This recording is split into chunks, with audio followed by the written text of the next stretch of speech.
Hey guys, it's me again. Welcome back.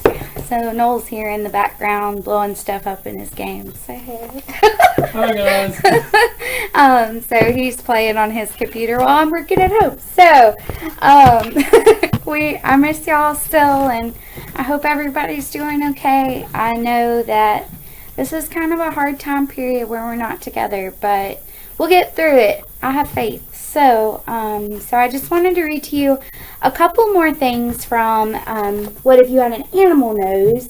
I'm going to read you about the elephant and the grizzly bear. Shout out to Ryder, who's doing bears. So I thought this one might help with your research.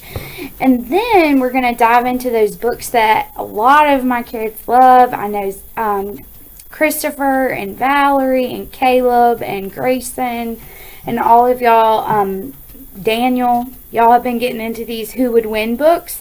And I just watched a video on big cats. So I thought this one would be a great one to do, especially since I learned so much information about big cats tonight on Nat Geo.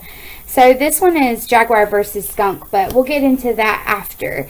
So the first thing we're going to look at is the elephant, of course. So I just wanted to read to you these 2 pages just because elephants are so magnificent. I mean, they really are. There are videos where, they are drawing art and, they really have feelings and emotions like people, and they're just beautiful animals that, have so many emotions and feelings. And so I wanted to read to you a little bit about the elephant.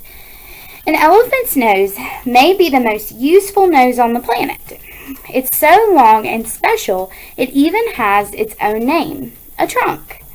An elephant's trunk can sniff smells from lots of different directions, even from up high. It can lift and carry something as heavy and as big as a log.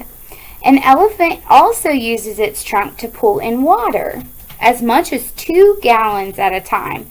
Then it sprays a drink in its mouth or gives itself a shower. So that's pretty useful, right? That special little trunk of his. The tip of an elephant's trunk works like fingers. It can pick up something as little as a peanut and pop it into its mouth.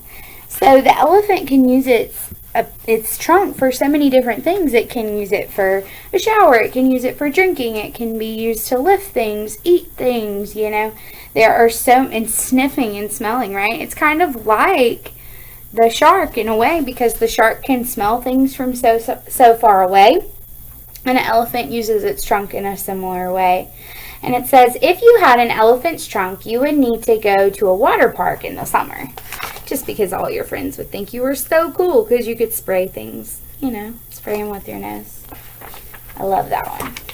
All right, and then the last one I'll read to you from this book is The Grizzly Bear. So, Ryder, this might help you with your research. A grizzly bear's nose is packed with smell sensors. Again, like the elephant and the shark, right? The hammerhead. No wonder this bear is a champ at tracking down food, sometimes from over a mile away. So that's pretty far, right? That's like the same thing as the hammerhead, right?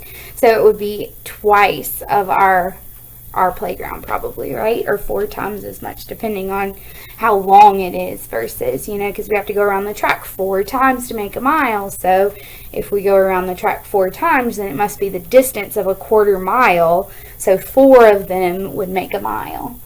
It needs to find and eat all the food it can before winter. That's when a grizzly bear goes into a deep sleep called hibernation, and usually doesn't eat at all. The smell sensing areas in a grizzly bear's nose are 100 times bigger than a human's. So it can sense smell 100 times more than we can. That's a lot of smell. If you had a grizzly bear's nose, you could sniff out all your favorite goodies and only trick or treat at the best houses.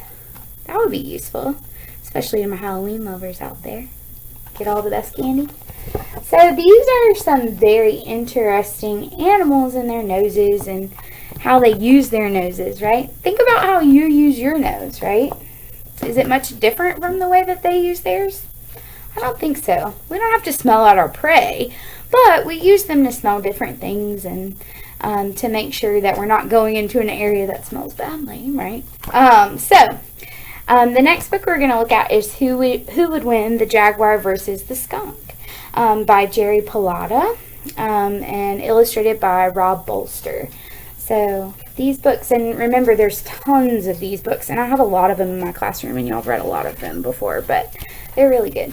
So this one, I kind of thought to myself, and I'm like, is that even a competition between a jaguar and a skunk? I mean, think about a skunk. They're so tiny, and then a jaguar can run so fast. I just think that that's a crazy comparison, right?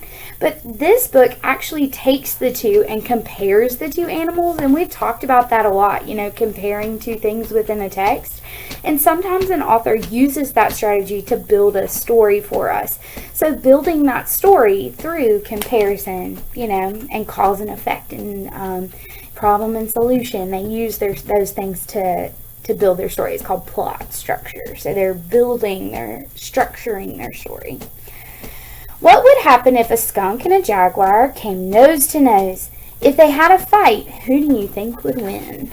So before we start reading, I want you to make a prediction. Who do you think would win? I'm going to say the jaguar just because it's huge and it can run really fast and its teeth are crazy sharp, but who knows?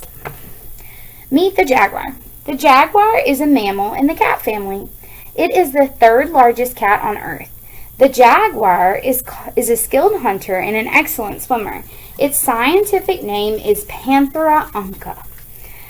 The definition: a mammal is a warm-blooded animal that often has hair or fur.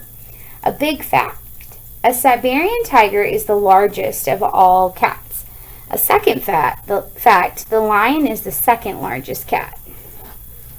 I didn't know that the lion was the second largest. That's pretty cool. The Siberian tiger. I wonder what one of those looks like. Check the links out because I provided some on a Siberian tiger for you. Meet the skunk. The skunk is a mammal in the Mephidae family. A striped skunk's scientific name is Mephidus, which means bad smell. Skunks can have black and white fur. The word skunk comes from an Algonquian Indian language. The skunk is known for its scary teeth or sharp claws. It is famous because it can make a big stink. And I've been smelling a lot of those recently on the side of the road. I don't know what it is about that area over by Bethany. There's lots of skunks out there. Climb. Jaguars can climb trees. They often drag their freshly killed prey up into the branches of the tree. And they can swim. Most cats do not like to go in water, but the jaguar is an excellent swimmer. Watch out, crocodiles. Watch out, turtles. So think about your cats at home. Lily, I don't know about you, but if I had a cat, I don't think that they would be a very good swimmer. What about you? You think yours is? Hide. The skunk is good at hiding. It's rarely seen during daylight. Where is the skunk? So you don't really see skunks in the daylight. If you hear an animal on your roof, it's probably a raccoon, a squirrel, not a skunk. Have you ever smelled a skunk in your neighborhood? That's what I was just talking about. I've smelled them before. Under the house, in trash cans, over there by the bushes, you might smell a skunk. I don't see them though because it's daylight. Know your cat fur. So this one compares all of the different cat furs that you might see